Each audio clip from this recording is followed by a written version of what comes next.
In 1992, when the internet was still new, American novelist Neil Stephenson spoke about virtual reality, a virtual world where people would use digital avatars to live, work and play online. He called it the Metaverse, a blend of meta, meaning beyond, and verse from the word universe.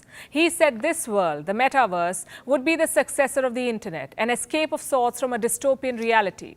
What kind of dystopian reality? This is the picture he painted. The global economy has collapsed, federal governments have lost their power, and a handful of giant corporations control the world. That was his projection 3 decades ago. Today, big tech is working on building the same future, minus the dystopia, hopefully.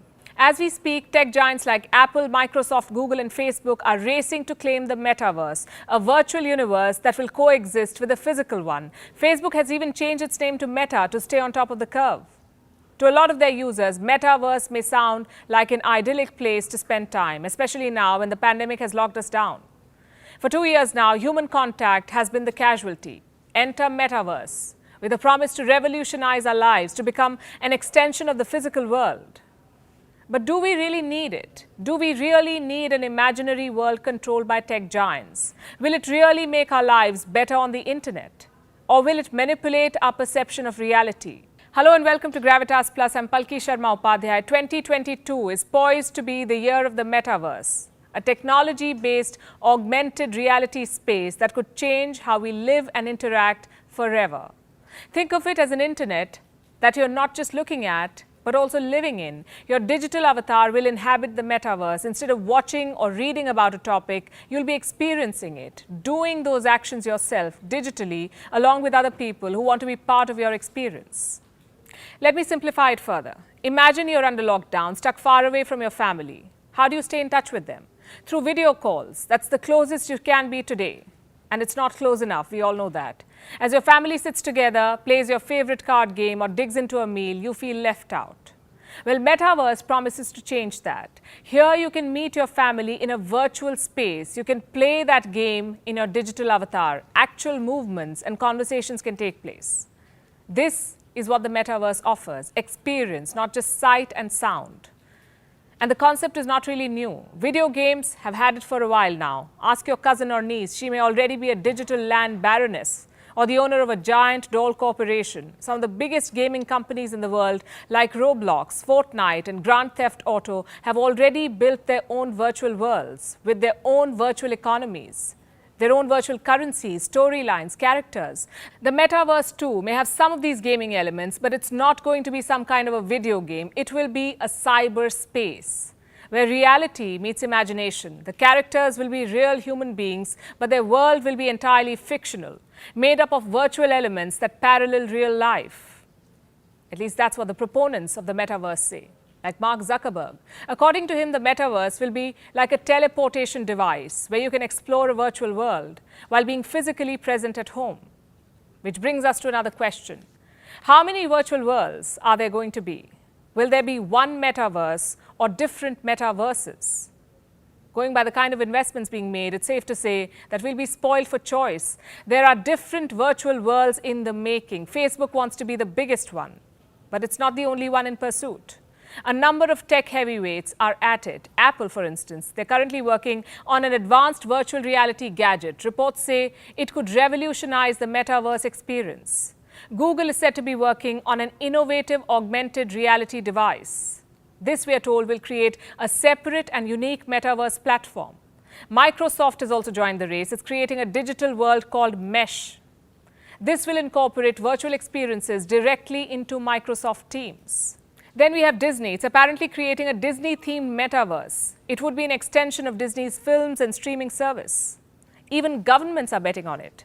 In 2021, the South Korean government announced the creation of a national Metaverse alliance. What will they do? Bring different virtual worlds under one umbrella. Barbados is one step ahead. It plans to set up an embassy in the Metaverse, believe it or not. Last year, they signed an agreement. They tied up with a crypto-backed virtual world to set up a digital diplomatic mission. In the United States, the city of Santa Monica did something similar. It partnered with a Metaverse company to launch a digital version of Santa Monica, a version where players can win rewards by collecting items hidden at various locations in the city. Of course, the digital version of it.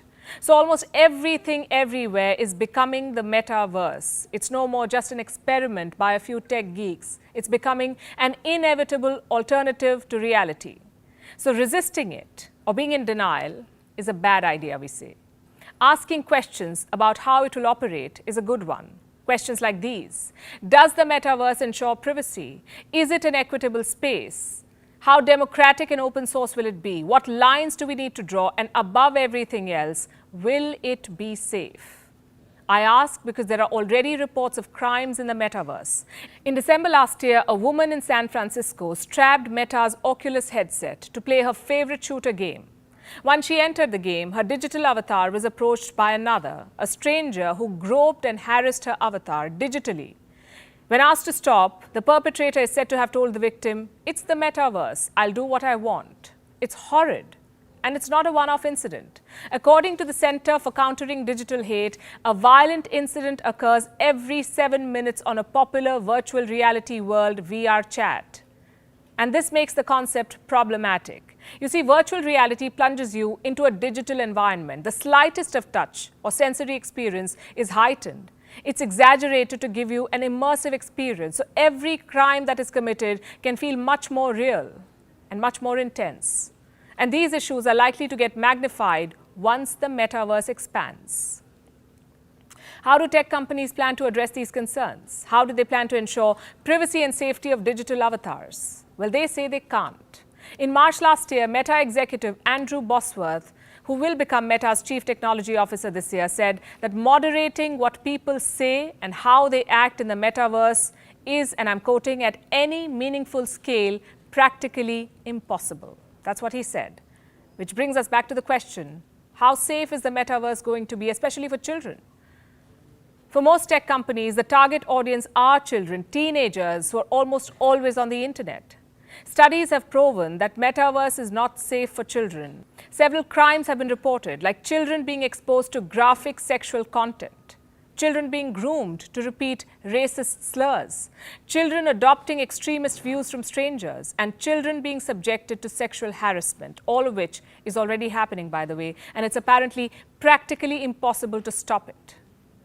My point is quite simple. Metaverse can change the world for the better, potentially, but it can also overstep its purpose.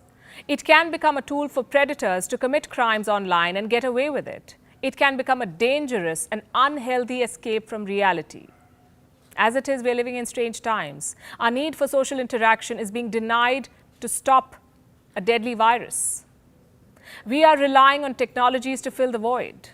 The metaverse promises to give people a second life of sorts, an online world where they can interact, meet, shop, party, even build a house if they want to. But remember, none of it will be real. It's all made to make you forget reality, to escape the uniquely human elements of life, like hugging a child, having lunch with friends, walking your dog, buying your first car, stepping into a new house.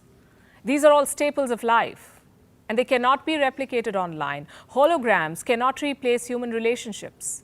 Sensory experiences cannot replace real emotions. The metaverse cannot become a second life. It's at best going to be an imprisoned reality.